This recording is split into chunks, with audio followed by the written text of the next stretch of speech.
That's a lot of compute. That's the verge of science fiction in my mind.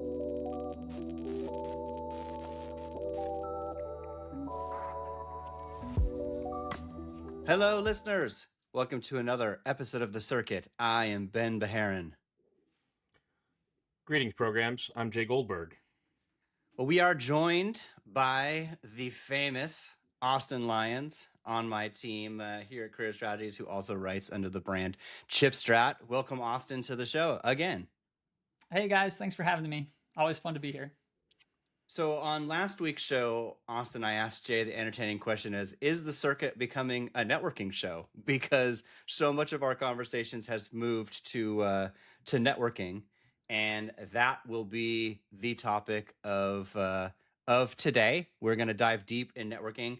Maybe just briefly, Austin, just you've written a number of pieces this year. Maybe just start with like some of the topics you've covered at Chipstrat, and then we'll jump into kind of just let's lay the ground. Let's do a state of networking now here, end of 2025. Sure, totally. So at Chipstrat, I have some very basic articles walking people from the state of what networking used to be. Like when you think about the rise of cloud computing and companies like Netflix or AWS and those type of networking environments. Now, when people talk about networking, it's really about AI networking or GPU to GPU networking. So I have a huge training run, and that used to be 1,000 GPUs and then 10,000 GPUs and now hundreds of thousands of GPUs. How do I interconnect all of those specifically for AI training? And so, yeah, definitely have some intro articles that kind of cover that shift. And then, of course, talking through, what does scale up mean in this context? What does scale out mean? And, recently now there's a new term, scale across. Yes. The state of all right. So a lot's changed, right? We, as Jay and I have always joked, like when Ben got bored with networking, it was because we were talking about packet switching, which even Jay likes packet switching, but bores me to death. But the topology's changing as a whole. Or my argument for this whole large shift and really just where we're going with new AI infrastructure has been, this is much more computationally, complex workloads. This isn't necessarily just connecting a computer to a computer or an individual to a computer, right, over the internet to a mainframe or a server. Like this is really talking about new types of compute workloads. And then again, like you said, some definitions we'll talk about distributing those compute workloads now across a whole facet of scale of GPUs. So go ahead, Jay. So I was gonna say, I think there has been this. You're right. There's this big change in what's taking place with networking, because for many years, networking got very stable. Ben might say boring. Right? Stale or stable? Which one did you say, Jay?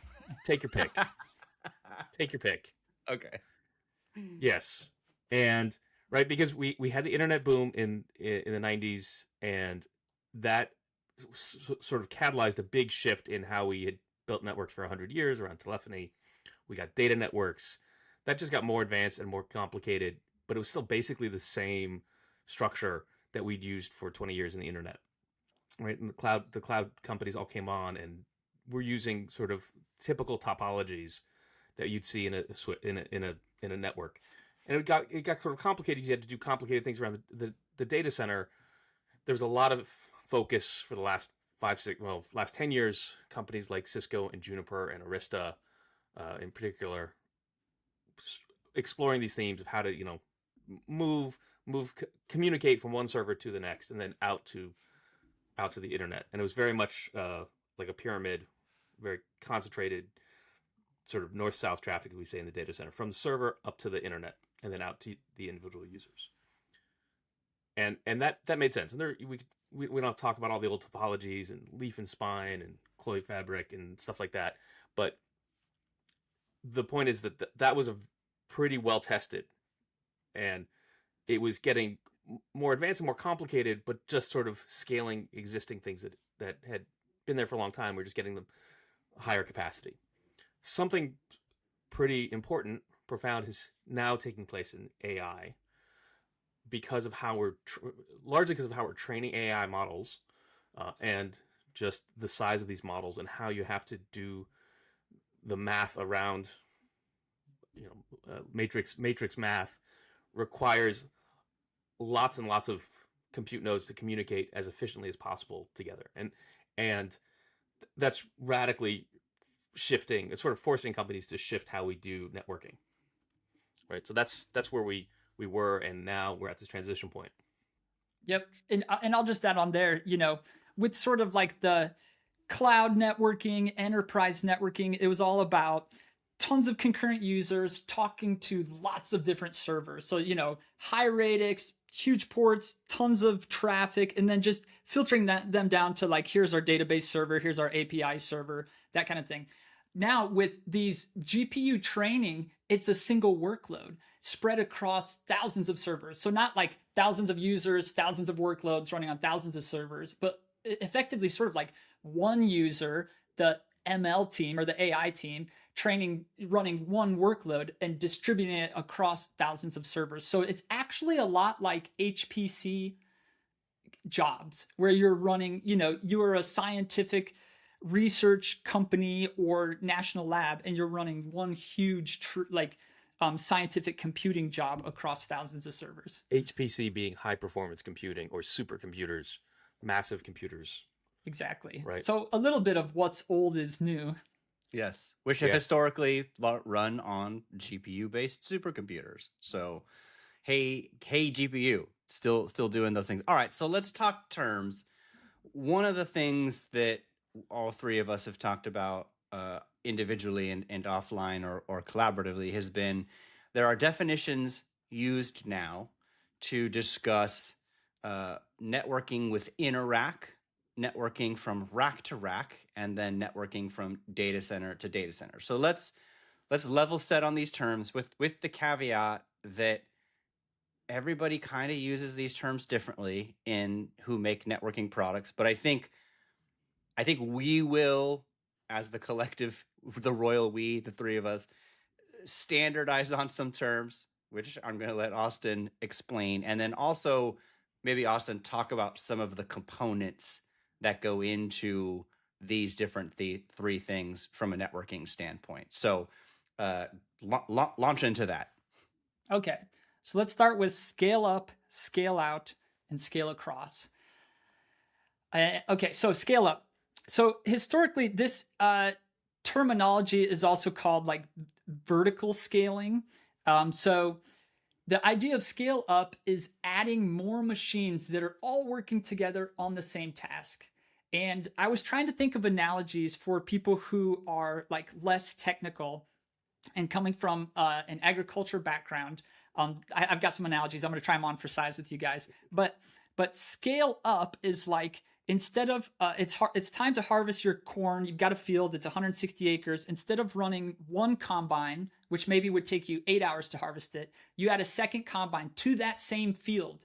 And now it's going to take you 4 hours because you have two combines. So you're working on the same field. You have two machines working on essentially what is the same task, and they have to coordinate that small task. We are in this field. Let's get to the end of it together. You turn first, and then I'll turn around you, right? So that's scale up. That's taking one GPU and now all of a sudden throwing 8 GPUs. I've scaled up to 8 GPUs, and eventually maybe scaling up to 72 GPUs. So that would be scaling up, is sort of like adding more GPUs on the same task. Now scale out, that's your traditional horizontal scaling. So that would be like, okay, instead of adding another combine to this field, that would say, hey, Jay, you take that field that's 20 miles away, take your combine there. So we're each doing a task and we're doing it together. We're trying to harvest all the fields together, but you go do that field over there. I'll do this field here. That would be scale out, Okay, Ben, now you take a third field. That's sort of scale out. And so again, with GPUs, that would be like, there's a cluster over there working on part of the job. There's a cluster here. We're not working on the very small task together, but at the end of the day, you're tackling one layer of the network, I'm tackling another. Or for inference, you're handling one expert, I'm handling another. And then scale across is essentially scaling out, but it's not in the same building. So of course, if you're XAI and you've got 200,000 GPUs and you're trying to put them all in the big building, that's awesome. You might have one rack talking to another one that's 100 meters away. But at some point, you're limited by power, typically, and or real estate. And so you might get in a situation where you say, hey, I've got a data center here, and I've got another data center 20 miles away, and it has access to different power. Maybe, for example, your Google has data centers, for example, one's in Nebraska and one's in Iowa, and they're connected across the Missouri River. And so you might have access to power in one state, access to power in another, but you have a training run that you want to all work on training the big Gemini model together, right? So you need to connect those.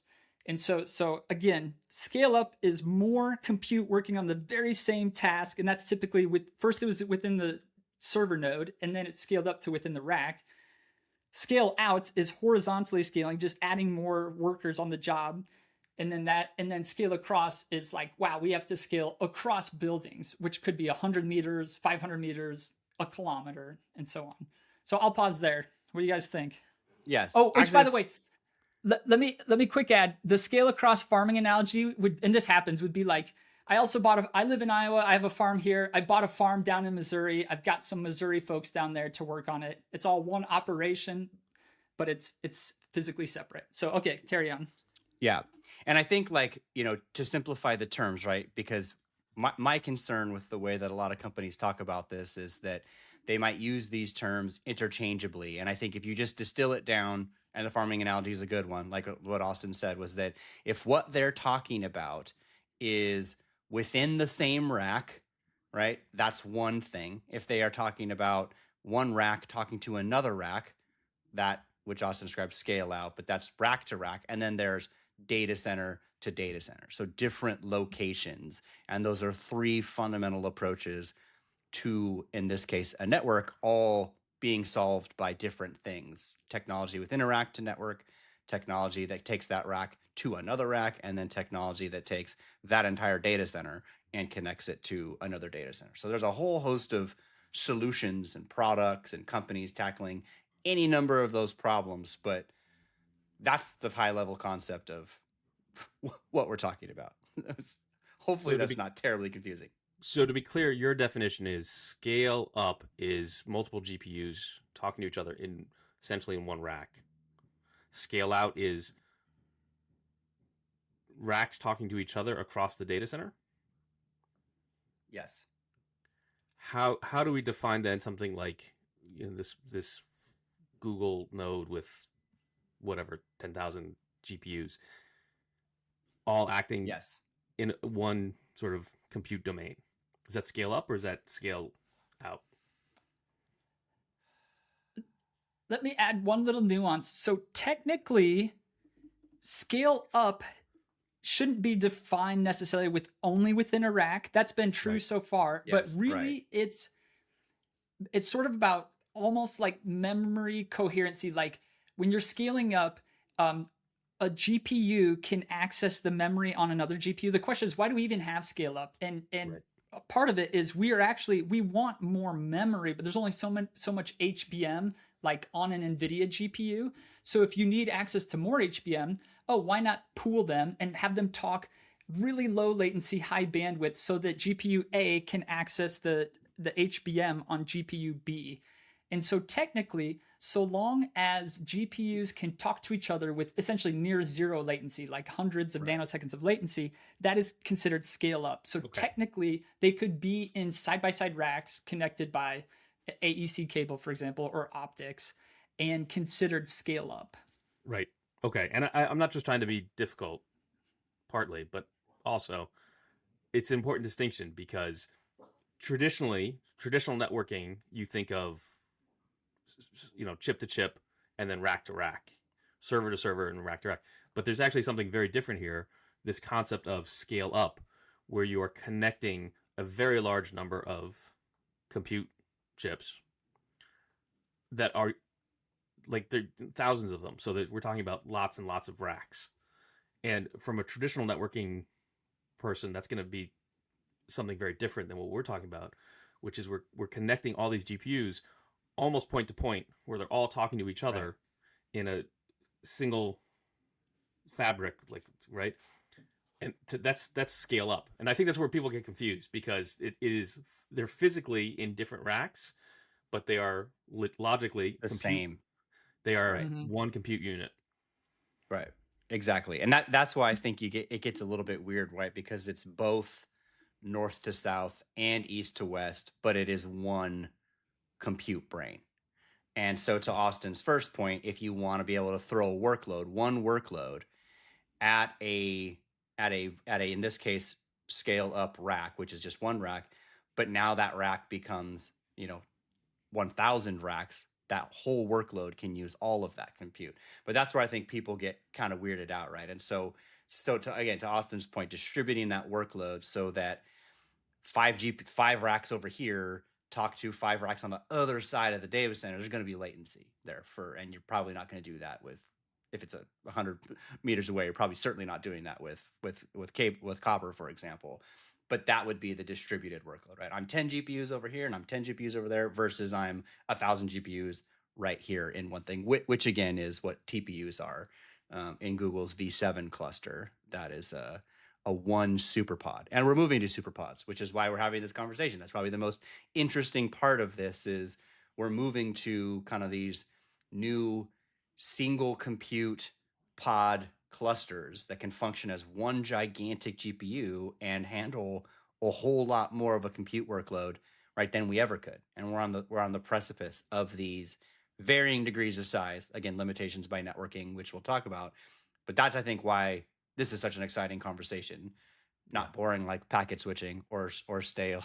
Not that the internet was boring, but you know what I mean. I did appreciate that my web pages got faster year over year. I do want to throw that out, but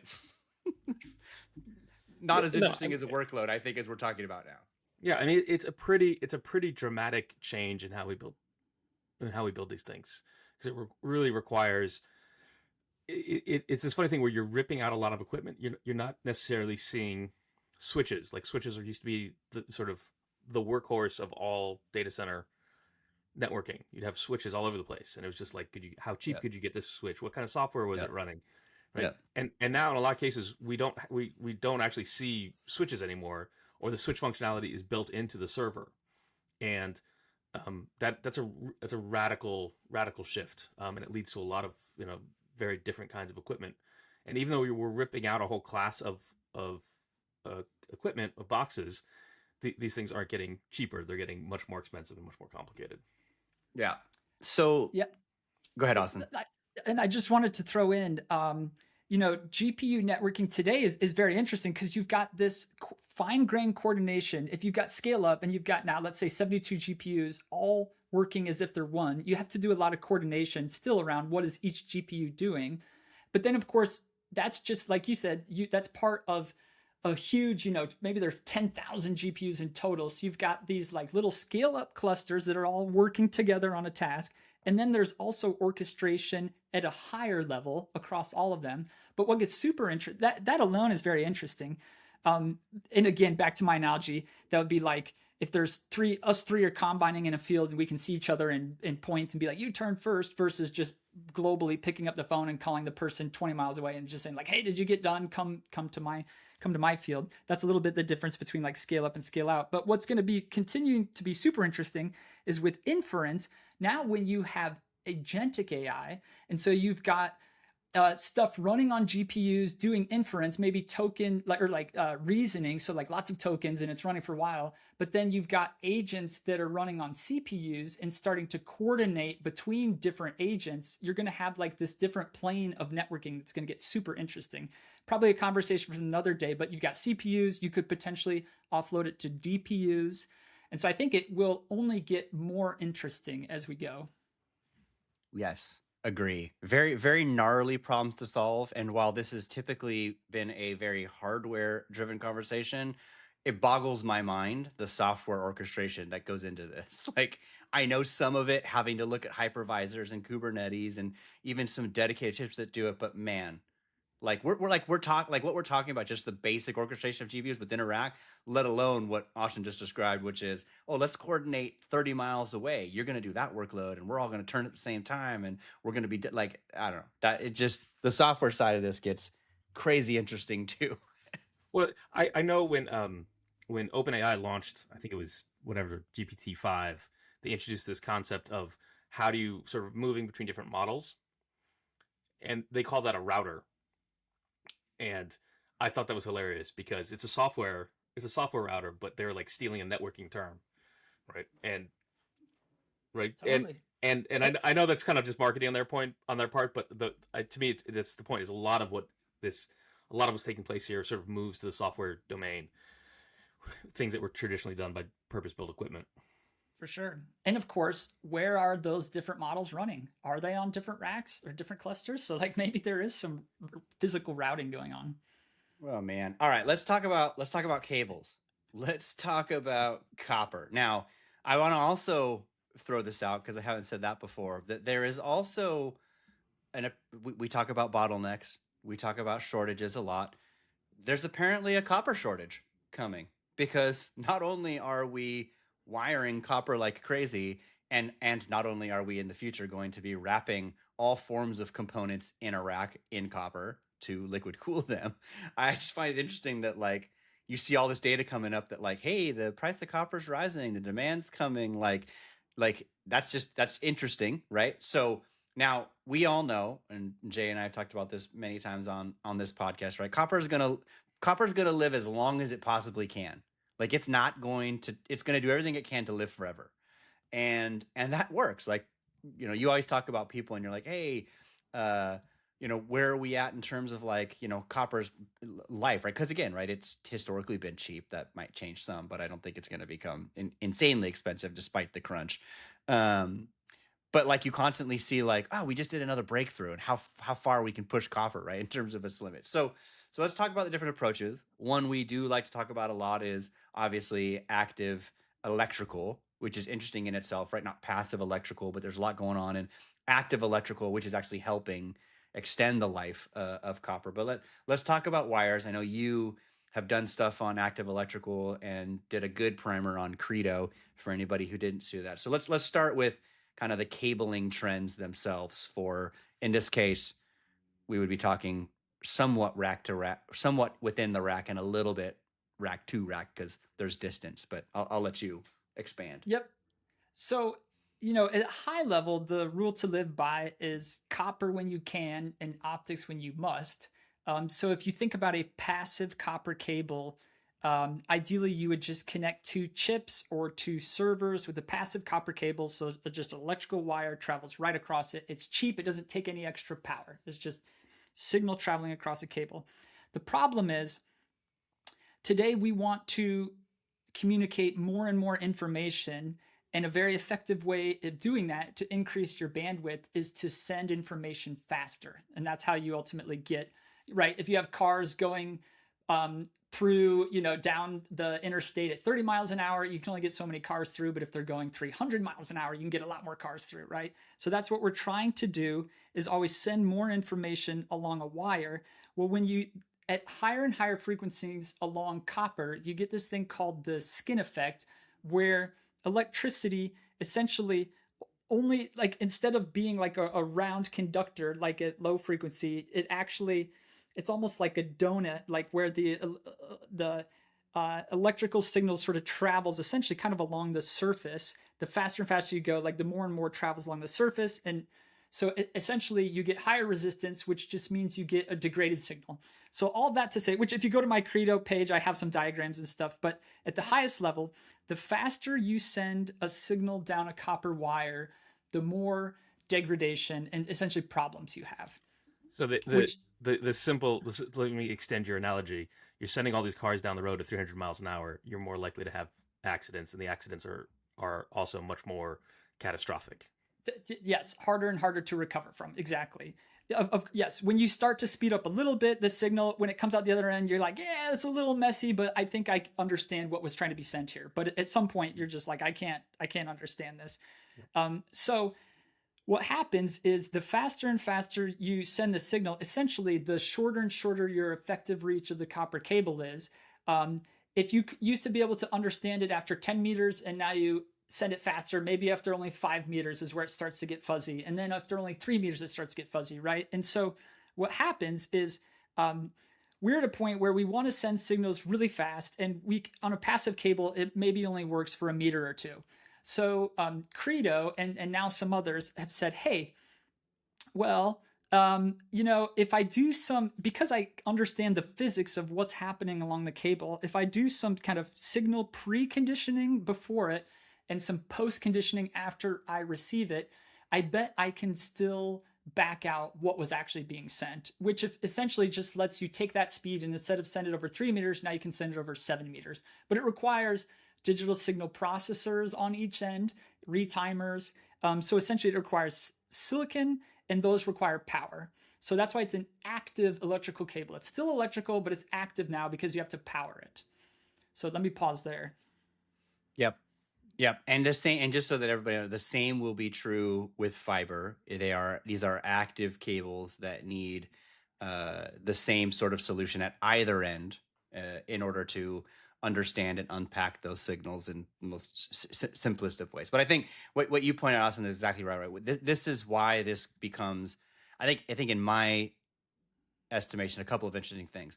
One, everything we're talking about, like if we're building a data center from scratch today, like we're thinking about these things, right? We're thinking about how fast do I want to have my workloads work, either per rack or per cluster, and how close can I put them, right? Which will dictate where your water lines are or where your power lines come in through. So there's all these dynamics that do that in terms of, right, your size. And where it gets interesting again is, like you said, let's say we're going to move from 7 to 4, and who knows, maybe we can get down to 2 feet. That's going to be putting these things all, let's put giant heaters awfully close to each other, but you see what I'm saying, right? In terms of go 800 gig or faster, right? You're just going to get closer and closer on copper.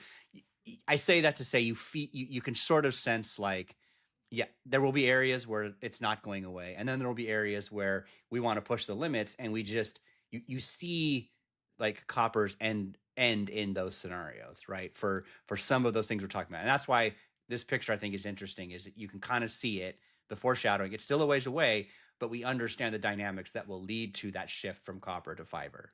Yes. So yes, let me take you from scale out and work our way backwards to start to see where it blurs from optics or fiber to copper. So scale across. I just said that maybe cables can only go 3 to 7 meters. Obviously, if you have 2 data centers that are a kilometer away, it has to be over fiber optics.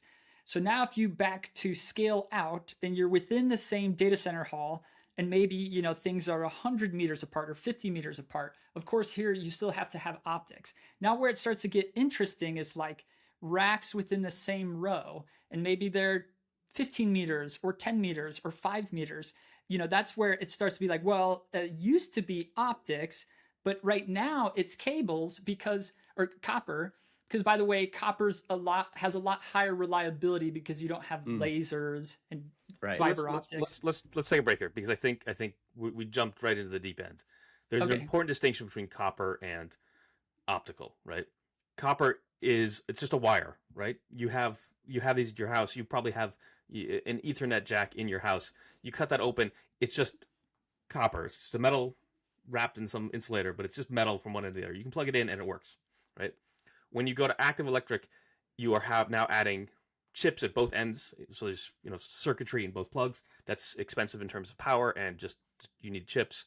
The next step, though, is to go to fiber optic cables. These like miraculous pieces of glass that have a laser on one end and a photodiode, a camera on the other, and these are incredibly fast. They're very, very high bandwidth, but as I keep talking about, they are a beast to build. They're very hard to build, and they are incredibly delicate. They need perfect conditions. They break a lot. They are the number one most faulty component in data centers today. The optics go first, right? But they go much faster. And so what you're saying is we're getting into this realm where we're pushing copper further and further, but at some point we reach a limit on how much we can do with this, and so we're going to have to shift to optical, and then chaos ensues. Yes. Yes. So yes, for everyone listening, if you're not that familiar with optical, you have to take the electrical signal and convert it to optical, right? So there's some circuitry that has to happen there, and then you have to have laser to shine the light. And yes, there's a fiber, and it's all the laser's temperature sensitive, and everything has to be aligned. On the other end, you have to receive the light, and then like Jay talked about with the photodiode, and then you have to convert it back into electrical signals. So you can see, obviously a lot of cost there. There's power there, and then it's less reliable. Yeah. Yes. So those are the trade-offs. Fast and a lot high right, bandwidth. But right. And to Jay's point too, like it's not uncommon. In fact, I would say it's fairly straightforward, right? That most enterprise campuses are networked fiber optically, but these cables are babied in a fairly thick plastic shell going through the roofs, right, of these things of your facility, coming out the other end and being networked, right? Just to, again, protect it from any faults possible. I wouldn't say data centers are terribly more fragile, but obviously those are more exposed wires, right? You're not running these through protected walls, etc. And so hence, right, variability can ensue. They also can get quite hot. So there's, we bring all of that up. And it's just being right. used really, right. really heavily. Right. We bring all of that up again to just say, like, yes, there's reasons copper's life keeps getting extended. Like Austin said, you use it when you can. And then there will be these use cases where you literally just can't do it with copper anymore. And we will work through those bottlenecks and those problems. But that's why everybody likes to talk about, right, on their roadmap, if you're in a networking company, if you're Broadcom, if you're Marvell, if you're, anybody in those, is because they're like, we know this is needed. Like this is where the puck is going for a portion of this, if not a good portion of this. But we're all, sensitive to the challenges that it's going to take to get us from point A to point B, with optical as a, kind of fundamental backbone, if you will, in these topologies. And not for nothing, the people who talk about optical make a lot of money selling optical components, and maybe don't have anything in copper so well. Right, that's right. Well positioned, or not well positioned in copper. Yeah, yeah. I mean, shout out to all my optical friends, all the listeners. I have mad respect for the miracle of optical systems. It's an incredible technical feat, but when I talk to the IT networking admins, man, do they hate optical. And yes, for the optical bulls, as we talked about, as speeds go faster and faster, copper gets shorter and shorter. And so we try to do more and more clever DSP things. But at some point, one could argue that speeds will just get so high, we'll want so much bandwidth that it's going to have to be optical, even for scale up. Yeah, and I think it's important, right? I mean, my at least stance on this now is, again, that it's not going to be the entirety of these next gen AI data centers will all be fiber. Like, there's going to be good reasons to keep some of these copper clusters together. So I think this, I don't have in my crystal ball like a mix of portion of what percent will be fiber versus copper, but I don't think copper is entirely going. There's going to be good reasons to keep some of those racks clustered together and network together in copper. Like then there's going to be other things where you're like, well, for this, right? Maybe it's training, maybe it's also inference. I don't know, but we're not saying copper goes away. Just that there will be some areas where you as a host or you as a frontier lab building your own clusters, in this case, right, like Google or OpenAI, where you might want to have a portion of those be fiber for the workload, right, or the cluster that you want to throw at it. So we're not saying fiber goes away or copper goes away, just that more copper will enter a portion of the data center, and that will be where these new dynamics of compute sort of take shape. For sure. And then there's actually really interesting future opportunities that will manifest when you start to ask, well, what happens? So we always said copper when you can, optics if you must, but what if you could do optics at a similar price or power to copper, even over like the shortest distances, like die to die? And that's what we started to see from Celestial, where they said, for example, hey, the amount of bandwidth you have today is coupled to that GPU. You buy the GPU, you get this much HBM on it. Hey, what if we could decouple it and move the HBM, or even move bigger memory appliances away further, but still connect them with optical, so it's as if it's local? And future conversations to be had there, but we're starting to see people talk about interesting ideas of even using optical, like a photonic fabric is what Celestial calls it, even at like the shortest distances. Yeah. And this is super interesting, because you just think about it in terms of how much compute we're dealing with. The idea that you'd actually want to deal with putting an optical system to connect two chips together just bends my mind, right? Copper works really, really well. You have two chips sitting right next to each other, but you're actually talking about implanting optical fibers into the chip package itself. Even more, not even just in the package, but in the actual structure of the chip. Because copper isn't fast enough. I mean, it's not just copper; it's also real estate. I know, but there's complexity there. Yeah. But just the fact that we need so much compute that copper is like, we don't just need fiber to take us across the ocean or across state lines. We're talking about inside a single chip. We could have optical interconnect, because that's what's needed. That's a lot of compute. That's a lot of compute. That's kind of what that's the verge of science fiction in my mind. It's compute pretty cool. And memory bandwidth, lots of yeah. memory. Yeah. Bullish advanced packaging. Yeah. I mean, there is a whole. We don't need to get into it yet, but there's a whole fascinating dynamic that'll come around in silicon photonics that a lot of the semiconductor companies have talked about. But again, it's hard. Like we're talking about, it's also going to be expensive. Like, again, just think about how we've been talking about sensitivity of data center capex, like adding the fiber pods and this like custom cluster across it's just going to increase your cost. Your costs per rack are going to go up, right? But again, just to give this set, right? Because I did the back of the napkin math on possible exaflop compute when you cluster these things together. So just for context, if a Grace Blackwell single rack, so not cluster racks, one rack, can do 720 exaflops of compute, a Google cluster of 9,216, which again is, to our definitions, that is a scale up, one cluster of compute looking like one GPU, if you will, is 42.4 exaflops. So from a compute standpoint, it makes sense. But I also say that's not going to be every workload, as we've talked about. But there's good reason to move to these clusters and scale them to as large as you can. And that's the dynamic right here. How much will be copper? How much will be copper? But you're going to get so much more compute as you do these things via fiber, as Google did, which is why they clustered together 9,216 TPUs as a super cluster. So, all right, let's talk about something that gets, I guess, talked about a lot by technology companies and maybe misunderstood in SerDes.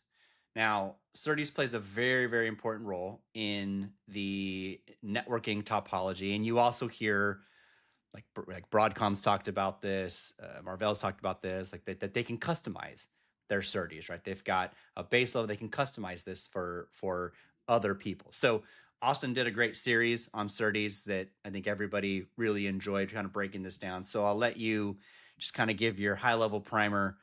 What is SerDes? Why does it matter when somebody says, we have the best SerDes? Yes, so SerDes, serializer, deserializer. That's what that stands for. That's why it's SerDes, not SerDes. SerDes. So if taking it back, if you remember, back in like the late 90s and early 2000s when we had printer cables and they had like a ribbon with actual like cables that were, like 32 or 64 cables or something in there. At the end of the day, on a chip, you've got parallel signals, and ideally you would just send them in parallel and then receive them in parallel on the other end, and you wouldn't have to do any of this conversion. But again, like we talked about with copper, you can only send to increase bandwidth. You want to send information faster and faster, or you would have wider and wider cables. But if you imagine in a data center, we're not going to connect all these GPUs with cables that have, that each have 64 little pins running through them, right? That would just be way too many. So we can't parallel connect everything. It would just be too many cables. And when they go fast anyway, they have crosstalk, and it just doesn't work. So at the end of the day, even, with our printer cables or USB or whatever, you see it's just like a single wire, and you have to take this parallel data and convert it to serial data, which is like sending one piece of information at a time, serial. So, again, the analogy would be like, I don't know, you have an 8-lane highway that kind of goes through town, but when you want to drive to another state, this would be saying, okay, well, you have to drive one car at a time. But again, well, how do we make that work? Well, we send the information really fast. So you'd have those cars going really fast. So you've got data. Anytime you have chips talking, whether it's die to die or chip to chip or server to server through a backplane or, rack to rack, you have what's inherently parallel data on a chip that you need to serialize it, and then you need to send it over either short distance or really long distance. And then again, on the receiving end, you receive it serially, and then you need to deserialize it. So take it from serial to a parallel signal again. So that's kind of all it is at the end of the day. It's pretty simple. Serialize, deserialize. Now there's different types of SerDes that have different performance characteristics and trade-offs. If there's extra short reach where it's like between two die or two chips, all the way to very long reach. And these will make different trade-offs when they're designed. Like, if it's extra short reach, maybe I want it to be super low power, but it also needs to be really fast. But if it's long reach, I understand that maybe this SerDes will have higher power because I need to prepare the signal to be sent really far. So I'll probably pause there, but at a high level, it's about getting information on and off the chip. And why that relates to networking is anytime you're having information leave one chip and make it to another, there has to be SerDes. You can think of it as the I/O interface that has to be there, basically. So you either have to have good SerDes yourself, or you have to license it from someone. Yeah. So, all right, just so people sort of grasp, right? SerDes evolves. It can get faster and faster. So someone might say we have X number of I'm blanking on the term, but they'll give you a number for how fast their SerDes is, and then show you on a roadmap that goes faster. So why should we pay attention to companies who talk about this and their progression in capabilities in their SerDes? Yeah, so because SerDes is such an integral part of, for example, Marvell likes to talk about theirs as an XPU maker. And the reason they do is because they say, hey, if we're going to design your XPU, at the end of the day, this is a system. It's XPU and XPU attached. It's all these, it's not just the XPU, but it has to talk to all the other XPUs. It has to talk to the head node. It has to talk to the SSD. And essentially, you could go so far as to say, if you have inefficient SerDes, then you're limiting system performance. So you want to have the most efficient and performant SerDes to not put a ceiling on what your system performance is. And so, yes, if networking bandwidth is always increasing, if chips or if network switches always have to get faster, if the system just demands more data sent at higher speeds, your SerDes has to get better and better. And by the way, the trick with SerDes, folks, is that it's mixed signal and analog, and that's really, really hard. So you essentially have to have a bunch of cracked analog engineers to continue to innovate with SerDes. Shout out to all my analog homies. Yes, and cracked engineers listening. That's right. Put that on your LinkedIn. I make this point though because just to show, like, we want to track progress and evolution in capabilities, knowing SerDes roadmap, and again, to Austin's point, how hard it is relevant to a very small number of people who do this well and reliably. And then right to the Broadcom part, because I don't, as hard as we are sometimes on Broadcom, I think generally they are accepted as having one of the best, if not the best SerDes out there, which I think is actually a critical part of their moat in why companies come to them for custom solutions, custom networking, or even just basic networking that they have. Those capabilities are, second to none in terms of their capability of SerDes. And that roadmap doesn't stop, right? For all these people that we talked about, their roadmap doesn't stop, like from Marvell, from Broadcom. You'll hear MediaTek talks a lot about these others as well, but it's just not something that like a lot of people do really well. Hence, to Austin's point too, if somebody's building a custom network or a custom XPU or a custom cluster, they're likely getting that from somebody, either the Broadcom or Marvell, or somebody is working with them for that custom SerDes, or they're licensing it from someone else. But it's unlikely if you're licensing it from a host of people I'm not going to mention that's not Marvell and Broadcom, it's as good as Marvell's or Broadcom's, for example. So weird term, just it is highly important and highly critical, which is why I wanted Austin to talk about it. And tracking SerDes progress and evolution is important to unlock all of these existing and future network conversation or capabilities that we keep talking about. So, and I will say long another live reason SerDes. why there are IP vendors here like Cadence or Synopsys is you have to design the SerDes not only for these different extra short reach, very short reach, medium reach, long reach, so the different use cases, but also for the particular foundries. So TSMC 3 nanometer, TSMC 2 nanometer. So of course, if you're a Cadence or Synopsys, you can make this IP and then sell it to all your customers. Kind of doesn't matter. Maybe they're using Intel Foundry, maybe they're using TSMC, maybe they're 4 nanometer, 3 nanometer, whatever. It makes sense for you to continue to invest in that because you can amortize it across all your customers. Of course, depending on what type of fabless company you are, it may not make sense for you to do that yourself, which is why you would license it. Yeah.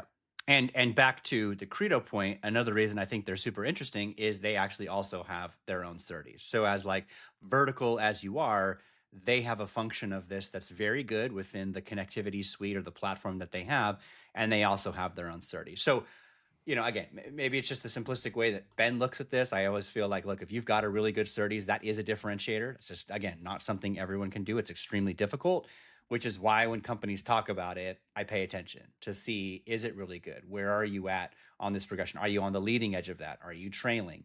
Because it is so critical to this. And again, it's not something that everybody has. So yes, we, as intellectually challenging that it is, SerDes is great. We love SerDes, but it gets swept under the rug because a lot of people don't understand it. Right. SerDes are a very important topic of late, and they are, as you're saying, part of the chip design, right? You think about when you're designing a chip, you lay out the floor plan where all the circuits go. Then you need those chips for your CPU or your GPU, whatever, to communicate with other parts of the server or to the broader world, right? Which is why we're talking about it now, networking. You need some form of SerDes. And there are lots of them. Every chip has some form of SerDes on it. And it's become very important lately. This is another one of those areas which was gotten very sleepy, right? We've just been doing, CPU SerDes I don't think we talked about it at all. But it's become more important because of not just AI, but also the slowing of Moore's law, where you're trying to pack more and more into a chip, and you're starting to get constrained in how you communicate beyond the chip. And so SerDes has become super important here. I think most of us would agree that Broadcom has the best SerDes out there. Marvell is a contender. We could debate that. I certainly debate it all day long. In other contexts, we have Synopsys and Cadence who provide it for lots of the market. And then you have companies like Alphawave, which is a UK company that Qualcomm is in the process of acquiring because they have, let's see if I can do this. Qualcomm is entering the data center, and that requires an AI chip, and the AI chip requires SerDes. Right? Yes. So they just acquired a SerDes company. And there aren't a lot of them out there. Because, again, this is something that nobody looked at for years. See, I did that politely. I got through that whole thing. Yes, you did. All right. Well, let's wrap on that. This is one of those conversations I feel is very heady. So our listeners will probably have very full brains from everything we've talked about. Suffice it to say, this is not the end of this conversation, but I think it was a good deep dive on networking, everybody's latest favorite topic of data center and AI compute. And we will have many, many more of these going forward. So as always, Austin, thanks for joining. Appreciate your time and your insights. And thanks for listening, everybody. We will talk to you later. Thank you, everybody. And you heard it here first. Ben's agreed to talk more about networking on the podcast. Click like, subscribe, leave us a review. Thank you, Austin.